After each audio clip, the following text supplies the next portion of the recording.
देश के सामाजिक और आर्थिक विकास में माइक्रो, स्मॉल और मीडियम इंटरप्राइजेस का महत्वपूर्ण योगदान है। जीडीपी और एक्सपोर्ट में अपनी योगदान की वजह से इसकी अहमियत और भी काफी बढ़ गई।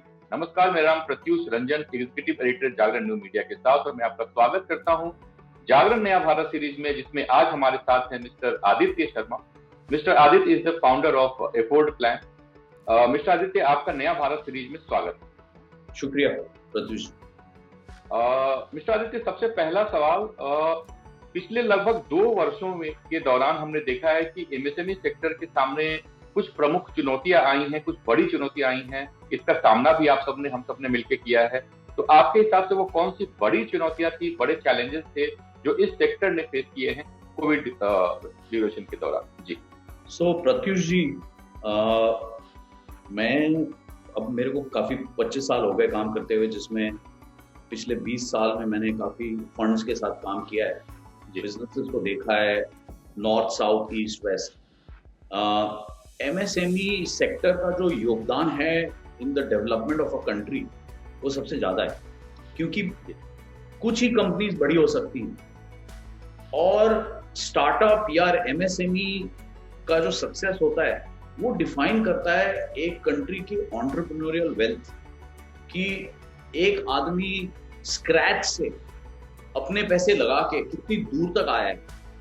उसको सक्सेसफुल होने के लिए बहुत सारी चीजों का सपोर्ट चाहिए।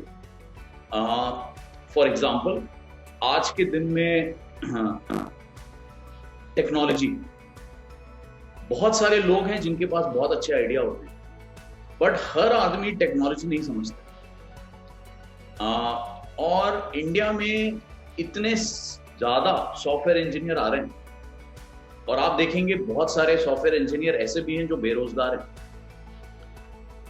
एक बहुत आसान तरीका है जहां पे हम जो आइडिया जिसके पास है और जिनके पास वो काबुलियत है, let's say in software engineering, उनको अगर मिलाया जाए तो बहुत सारी प्रॉब्लम सॉल्व हो सकती है।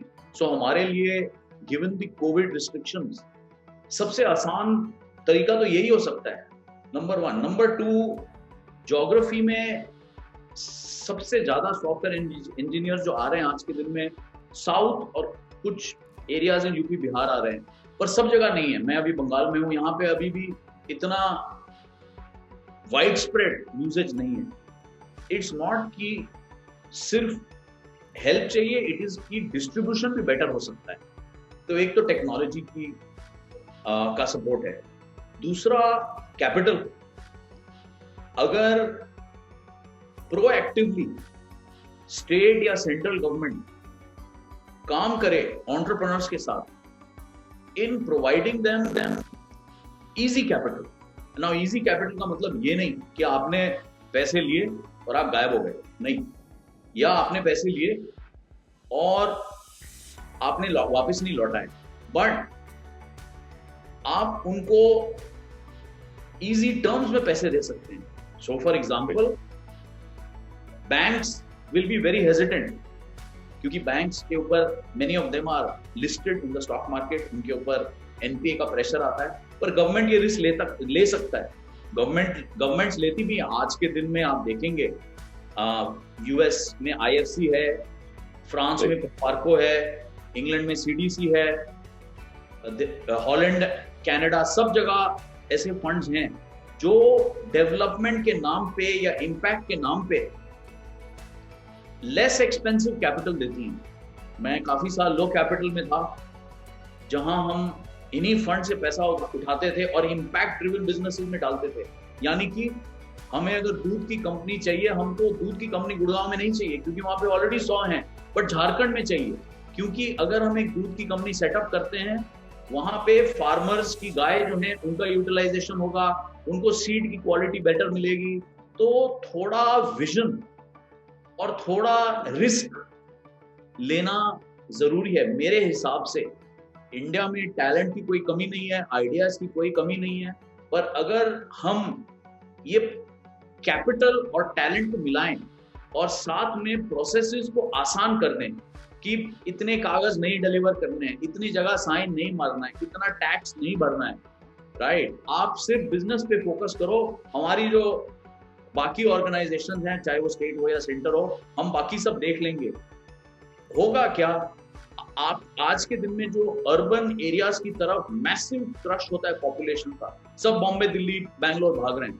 क्यों ना सेम सिचुएशन हो लखनऊ में, कानपुर में, इंदौर में, क्यों वहां पे लोग बोलते हैं यहाँ तो कुछ नहीं हो रहा है। सो अगर हम ये कुछ चीजों को ध्यान में रख के चलेंगे, मेरे हिसाब से एमएसएमई सेक्टर में काफी बदलाव आ सकता है, और ओवरऑल हमारा जो स्प्रेड है, पॉपुलेशन क्रश है और डेवलपमेंट है, वो सिर्फ 10 या 15-20 शहरों में नहीं, वो बाकी जगह भी हो सकता है। जी बिल्कुल। अब बात करते हैं मिस्टर आदित्य अपोर्ट प्लान के बारे में। अपोर्ट प्लान क्या है, आपकी इसमें क्या भूमिका है और इस कंपनी की ताकत और विजन क्या है? तो सर, हम बोलते हैं हम बिजनेस करते हैं पर्पस के लिए।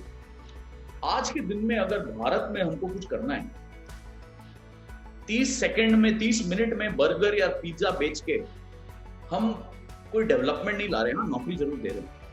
एक और जीन्स या डेनिम वेयर की कंपनी से भारत की स्थिति जो है वो इंप्रूव नहीं होने वाली। हमारी समस्याएं क्या हैं? सबसे पहले, एंड कोई मैं ऑर्डर पे नहीं जाऊंगा, मैं सिर्फ बता रहा हूं 4-5 की एरियाज हैं। एजुकेशन, आज के दिन भी प्राइमरी और सेकेंडरी एजुकेशन सिर्फ प्रिविलेज क्लास को मिलता है। हम स्ट्रगल कर रहे हैं, हम चाहे कितने बाइजू बना दें, जो फंडामेंटल फैक्ट है वो यही है कि फ्री या subsidised primary and secondary education सबको मिलनी चाहिए, क्योंकि इससे अवेयरनेस बढ़ती है। अवेयरनेस से नॉट ओनली बच्चों की परवरिश बेटर होती है, वो फैमिलीज को भी ऊपर टांगते हैं। एक आदमी अगर आईआईटी चला जाता है, पूरी अगले 10 पीढ़ी को वो पॉवर्टी से उठा लेता है। तो हमारे पास एजुकेशन की समस्या है। क्लीन ड्रिंकिंग वाटर, इंसेक्टिसाइड और पेस्टिसाइड फ्री खाना, क्योंकि उसका मेडिकल इंडस्ट्री पे रेपरकशन है। फॉसिल फ्यूल से हटके सोलर पे जाना या ऑल्टरनेटिव विंड, कुछ भी बोल लें आप, क्योंकि आज आप देख लीजिए वर्ल्ड की टॉप 20 पोल्यूटेड शहर में इंडिया के 10 हैं, पाकिस्तान के 2-3 होंगे, बांग्लादेश के 2-3 होंगे, राइट। और सारा कुछ डीजल, स्टबल बर्निंग, पेट्रोल से है। और हेल्थ केयर, तो जब हमने ये कंपनी के बारे में सोचा था, उस समय यही था कि ये 4 या 5 चीजों पे काम करेंगे। अब हेल्थ केयर पे आते हैं। 55 मिलियन पीपल इंडिया में हर साल पॉवर्टी लाइन के नीचे आ जाते हैं हेल्थ केयर एक्सपेंसेस के कारण। यानी कि जब वो उनको ये डिजीज हुई तब तक वो ठीक थे, तो इस डिजीज में खर्चा करते करते करते अब वो बिलो पॉवर्टी लाइन आ गए। इंडिया जो है कैपिटल है डायबिटीज की, कार्डियक की, कैंसर की, अब लंग्स की, क्योंकि हमारे पोल्यूशन इतना हो गया है, it's like smoking 20 cigarettes in a day. और हमारा जो हेल्थ केयर है वो सारे बड़े शहरों में रिस्ट्रिक्टेड है। आप जाइए to look for a very good doctor in let us say in Tripura, नहीं मिलेगा, इधर आना पड़ेगा, या कलकत्ता आए या दिल्ली आए। सो सिचुएशन ये हो रही है कि हेल्थ केयर इन्फ्लेशन बढ़ता जा रहा है। 15 से 20% आपका एक्सपेंस बढ़ गया। आपकी लाइफ की जो लॉन्गेविटी है वो तो बढ़ गई 1970s के हिसाब से, पर आप देखिए विटामिन डी की दवाई खा रहे हैं, विटामिन बी की दवाई खा रहे हैं, डायबिटीज जल्दी हो रहा है, कोलेस्ट्रॉल भरा हुआ है, ये सारे खर्चे बढ़ रहे हैं। और ये गलत बात है कि ये सिर्फ लाइफस्टाइल डिजीजेज जो है मिडिल क्लास को हो रही हैं। मैं लखीमपुर खेरी गया था, वहां पे डायबिटीज की चेन है। मैंने उनसे पूछा कि यहाँ क्यों है डायबिटीज की चेन, यहाँ पे तो कोई कोलेस्ट्रॉल नहीं होना चाहिए, स्ट्रेस नहीं होना चाहिए। उन्होंने कहा हमारा फूड चेन जो है वो करप्ट हो गया है। सो ये डिजीजेज अब बढ़ती जा रही हैं। अगर हमें कुछ करना था तो हमने सोचा कि अब हेल्थ केयर में ही करें, क्योंकि उसके बारे में थोड़ी अंडरस्टैंडिंग भी थी मुझे। तो हमारा जो पर्पस है और विजन है वो ये है कि हम कस्टमर की जिंदगी में जो ये हेल्थ केयर के बढ़ते कॉस्ट हैं उसको कैसे कंट्रोल करें। अवेयरनेस बढ़ाना बहुत लॉन्ग टर्म विजन, 20 से 25 साल लग जाएंगे, पर जो फैमिली उस समय पिसती जा रही है एक्सपेंसेस के कारण, उनको हम कैसे संभालें। तो उसके लिए ये कंपनी हमने बनाई। तो हम बोलते हैं we do business with a purpose, कि फैमिलीज में जब, और हेल्थ केयर के लिए कोई सेव नहीं करता है, ना इंडिया में ना कहीं पे। कोई अगर सेव करेगा तो लोग बोलेंगे क्यों कर रहे हो, शुभ शुभ बोलो, घर भेज देना, उस समय देखेंगे।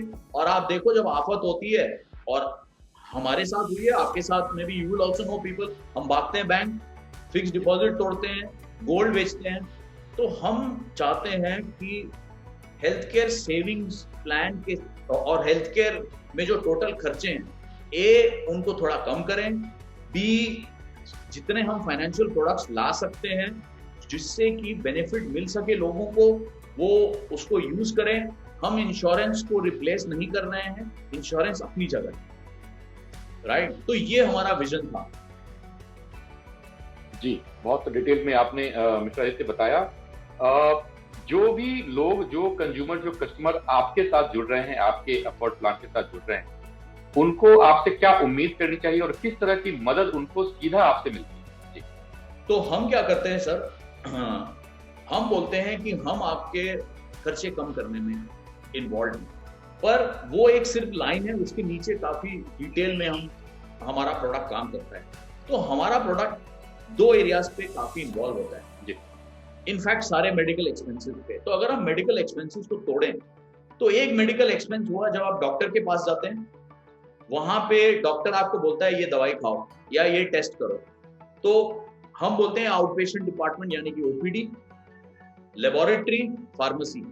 तो हम हॉस्पिटल के साथ मिलके ये तीनों एरिया में पेशेंट का खर्चा 15 से 20% कम करते हैं। वो कैसे करते हैं? उसके काफी सारे मेथड्स हैं जहां हम हॉस्पिटल के साथ काम करते हैं, और हम कैशबैक्स देते हैं कस्टमर को, वगैरह वगैरह वगैरह। दूसरा जो खर्चा होता है वो होता है जब आप सर्जरी के लिए आपको कोई बोला जाता है। तो सर्जरी में अगर होता क्या है, जितने भी पेशेंट आते हैं आउट पेशेंट डिपार्टमेंट में, उसमें 10 से 15% पेशेंट ऐसे हैं जिनको या आज या कल या परसों या 2 या 3 साल के बाद कुछ सर्जरी करने की जरूरत चाहिए। अब सर्जरी का नाम सुन के लोग डर जाते हैं, खर्चे बढ़ जाते हैं, पर हम बोलते हैं इतनी कोई खौफनाक बात नहीं है। पहला प्रोडक्ट हमारा है सेविंग्स का, जहां पे अगर आपको पता है 2 या 3 या 6 महीने में आपकी सर्जरी है, आप एक प्लान, सेविंग्स प्लान हमारा लीजिए, और उसमें आप हर महीने कुछ अमाउंट डालते रहिए। ये ज्यादा 10 साल की प्लानिंग की बात नहीं है, ये 6-7 महीने की प्लानिंग की बात है। इससे क्या होता है कि जब सर्जरी का टाइम आता है तो पेशेंट के पास पैसे होते हैं, हॉस्पिटल के पास श्योरिटी है, मेरा पेशेंट मेरे पास आएगा, सर्जरी करेगा, और वहां पे हम हॉस्पिटल से उसके रेट कम करवाते हैं। दूसरा, अगर पेशेंट बोलता है कल या परसों या 3 दिन के बाद सर्जरी है और मेरे पास पैसे नहीं है, तो हमारे काफी सारे पार्टनर्स हैं एनबीएफसी, हम उनके साथ काम करते हैं, और हम ट्राई करते हैं कि कैसे हम पेशेंट को लोन दिलवा दें। इसका मतलब ये नहीं कि हर पेशेंट को लोन मिलेगा, कुछ लोग हैं जिनको लोन नहीं दे सकते, ये हमारी हकीकत है, इसका हम कुछ नहीं कर सकते। तीसरा है, हमारे पास हम काफी सारे इंश्योरेंस कंपनी के साथ काम करते हैं, हम डिफरेंट टाइप के इंश्योरेंस प्रोडक्ट देते हैं। सो जैसे कि एक इंश्योरेंस प्रोडक्ट हमारा है, अगर आप इनकम अर्निंग मेंबर हैं एक फैमिली के और आपको चोट लग गई या आप 1 महीने के लिए बिस्तर पे बैठ गए, आपकी इनकम पूरी चली गई, तो for a very small amount of premium आप अगर इस पे सब्सक्राइब करें तो आपके जो 1 महीने के खर्चे हैं या लॉस ऑफ इनकम है उसको इंश्योरेंस कंपनी अंडरराइट करती है। एक और प्रोडक्ट हमारा है जहां पे अगर आपको हॉस्पिटलाइजेशन चाहिए तो आपके जो हॉस्पिटल के खर्चे हैं वो भी हम एक हमारा कार्ड है, स्वस्थ कार्ड, जिसमें हम यस बैंक के साथ काम करते हैं, सारे प्रोडक्ट्स जो हैं इस पे लोडेड हैं, तो यहाँ पे वो ये इंश्योरेंस का भी इस्तेमाल कर सकते हैं। तो हम जो है वो 3 एरियाज पे काम करते हैं, हेल्थ केयर, फाइनेंस, टेक्नोलॉजी, तीनों के मिश्रण में जो कॉमन एरिया है वो एरिया पे हम यूज करके कस्टमर्स को बेनिफिट देते हैं जी। और कस्टमर्स आपके साथ जुड़े कैसे, जुड़ने का सबसे आसान तरीके के बारे में भी आप हमारे दर्शकों को बता सकते हैं? तो हम ऑलरेडी 100 के ऊपर अस्पतालों में हैं इंडिया में। अगर कोई अस्पताल में गए, वहां पे अफोर्ड प्लान देखें तो हमारी काउंसलर होती हैं, वहां बात करें, धीरे धीरे हम 500, 600, 700 अस्पताल में होंगे। हमारी वेबसाइट है वेबसाइट में आएँ, हमको इन्फॉर्मेशन डालें। हमारा कॉल सेंटर है जो बहुत सारी भाषाओं पे बात करते हैं, चाहे तमिल हो, तेलुगु हो, हिंदी हो, मराठी हो, बंगाली हो, और हमें फ़ोन पे बात करें, हमें रीच आउट करें। हम आपके साथ फिर कांटेक्ट में आएंगे और हम ये प्रोडक्ट के बारे में आपको समझाएंगे। इसमें कभी भी आप कैंसिल कर सकते हैं। हम खर्चा कुछ नहीं मांगते इसमें, क्योंकि हमको लगता है कि हेल्थ केयर में जो आदमी हमारे पास आता है वो पीड़ित आदमी है, वो पेन में है, मेंटली अपसेट है। उसको हेल्प करना नंबर 1 क्राइटेरिया है, उसको तंग नहीं करना। जी बिल्कुल। आखिरी सवाल मिस्टर आदित्य, कोरोना महामारी ने देखा है कि एमएसएमई सेक्टर को या स्टार्टअप्स को बहुत गंभीर रूप से प्रभावित किया। कई कंपनियां तो बंद हो गई या बहुत मुश्किल चल रही। ऐसे एंटरप्रेन्योर्स के लिए आपकी तरफ से क्या सलाह होगी जो ऐसी कठिनाइयों से अभी भी दूर है? जी देखिए, ये बहुत ही कठिन सवाल है। इसका हमने भी फेस किया, क्योंकि एक नहीं 2 लॉकडाउन हमको झेलने पड़े। और स्टार्टअप वर्ल्ड या एमएसएमई वर्ल्ड कुछ भी कह लीजिए, वो वैसे ही इतनी ट्रिकी है कि कहा जाता है कि अगर 100 कंपनीज खुलती हैं, पहले साल में 99 बंद हो जाएंगी, एक ही चलेगी। उसके ऊपर ये जो महामारी आ गई, इसमें 2 टाइप के सिचुएशन हो सकती हैं। एक है कि जहां आप कुछ कर ही नहीं सकते, तो उसमें प्रमोटर को ये बात दिल पे लेके नहीं चलना चाहिए कि ये क्या हुआ, हाय तौबा सिचुएशन पे नहीं जाना है। अब बंद हो गई 100 साल में पहली बार आई है ये चीज, किसी को नहीं पता था ये आने वाली है। पर जो एक एंटरप्रेन्योर आदमी होता है, वो दिल से उसको दिलेर होना होता है। He needs a big heart. अगर आपको कन्विक्शन है, आप फिर ट्राई करें, क्योंकि आपके सक्सेस में ही इस देश की प्रोग्रेस है। कितने लोग टाटा टी या आईटीसी ज्वाइन कर लेंगे, राइट? दूसरा है जहां पे लोगों ने बिजनेसेस बंद नहीं किए हैं पर कठिनाई पे गए हैं, हम भी गए थे। उसमें एक रिस्पॉन्सिबिलिटी भी होती है, जितना तक आप अपने एम्प्लॉयज को सपोर्ट कर सकते हैं आप करें। हमने जैसे कि लॉकडाउन में सारे जो ऑफिस में लोग हैं जिनकी एक लेवल के ऊपर तनख्वाहें थी, उन सबकी तनख्वाहें हमने कम की। सबसे ज्यादा जो तनख्वाह घटी वो मेरी थी, राइट? और हमने उस सेविंग से अपने जो एंट्री लेवल के लोग हैं उनको सपोर्ट किया। महामारी के समय it is not about you, it is about the country, it is about the world. 2 महीने जब सेकेंड लॉकडाउन हुआ, हमने 2 महीने तक बिजनेस बंद करके रखी और हमने कम से कम 150 लोगों की सेल बनाई 7 शहरों में, जिसमें हमने एक सेल बनाई ऑक्सीजन के लिए, एक सेल बनाई बिस्तर के लिए, मेडिसिन के लिए। और हम सुबह 7 बजे से लेके रात के 2 बजे तक काम करते थे। And we save close to 5000 lives by just helping them. कि आप, हमने कुछ नहीं दिया उनको, हमने एडवाइस किया, बताया कहाँ जाएं, कहाँ से ऑक्सीजन मिलेगा, ये नंबर लीजिए, और हम वैलिडेट करते थे। तो जो प्रमोटर्स को लगी है उनको समझना पड़ेगा कि वापस घोड़े पे बैठना है, दिल नहीं खोना है। अगर बंद हो गया तो वापस चालू करें, अगर स्ट्रगल कर रहे हैं लगे रहिए, बट क्लैरिटी ऑफ थॉट और कन्विक्शन बहुत जरूरी है और बड़ा दिल होना जरूरी है। Thank you mister Aditya. We sincerely hope आप ऐसे ही काम करते रहे. You supported so many people during COVID times with your wonderful service and your company. समय अभाव के कारण इस चर्चा को हम यहीं रोकते हैं. मिस्टर आदित्य शर्मा, आपका बहुत बहुत धन्यवाद. आपने समय निकाला और इस महत्वपूर्ण टॉपिक पे जागरण के दर्शकों के साथ बात की. You can watch this video again on Jagran YouTube channel and read about the interview on Jagran website. We will come to you with once again on the same topic with another guest. Till then, stay safe, stay healthy. Thank you, Dr. Aditya. Thank you, Mr. Aditya, once again. Thank you.